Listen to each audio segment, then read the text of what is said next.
Sega.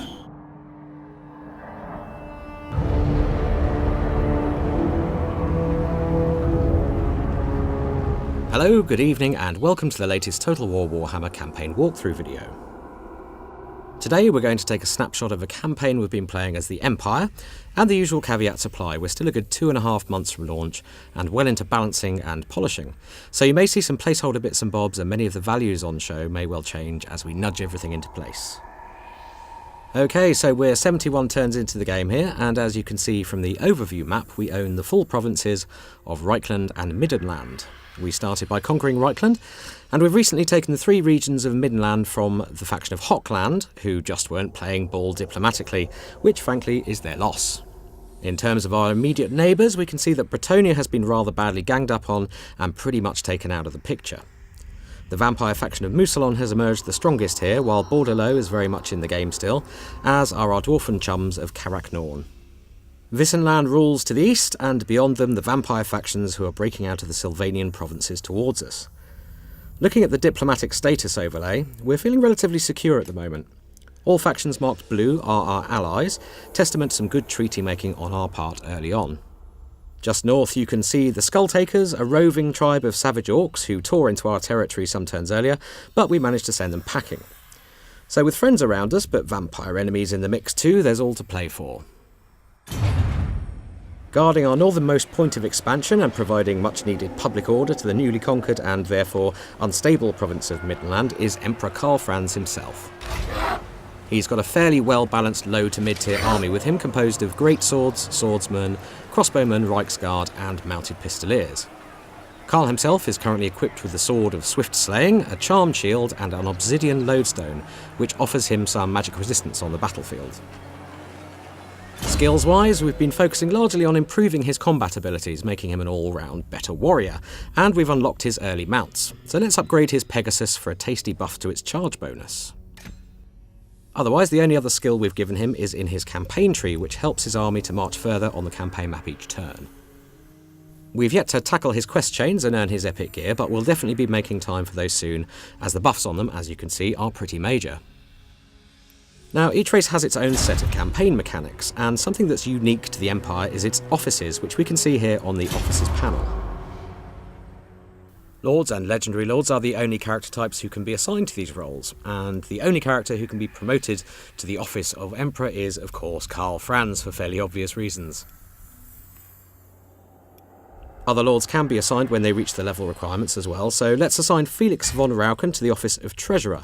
Now this is going to boost trade income faction-wide for us, and any infrastructure income in any friendly region he's inhabiting. There's a number of other panels we can check up here, but we're going to look at the Forces tab and find Felix in our list of characters.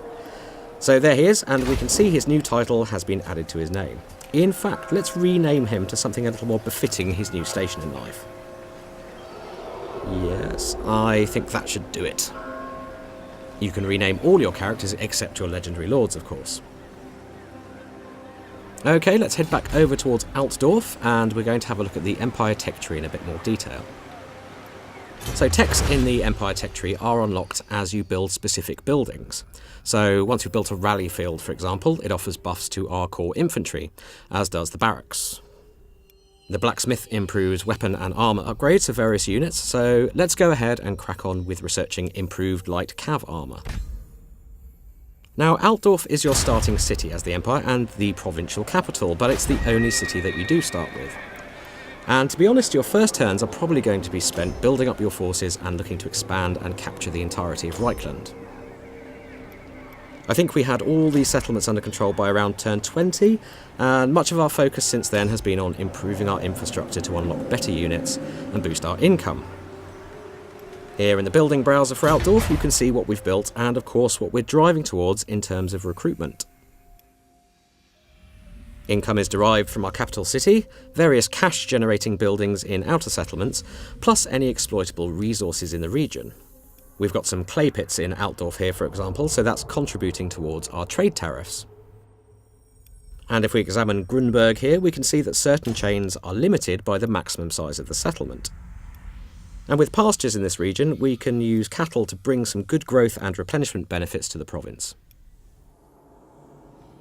Standing resolute outside Altdorf is our second legendary lord, Balthazar Gelt, who is currently being harassed by a Chaos Hero character, the rather aptly named Fator Death Metal. No, not for We only you. recently recruited I Balthazar see to our campaign, you. so he's pretty low level still, but we can see from his skill tree that he's very much magically focused. And the more lore knowledgeable amongst you may recognise Balthazar's epic gear in his quest chains here. Now, obviously we want to get him casting spells in battle, so we're going to unlock the spells Searing Doom and Gehenna's Golden Hounds, both of which are offensive spells. Now, we're going to stick Balthazar in Altdorf for now, where he'll contribute to public order for a while. Very well, I'll move.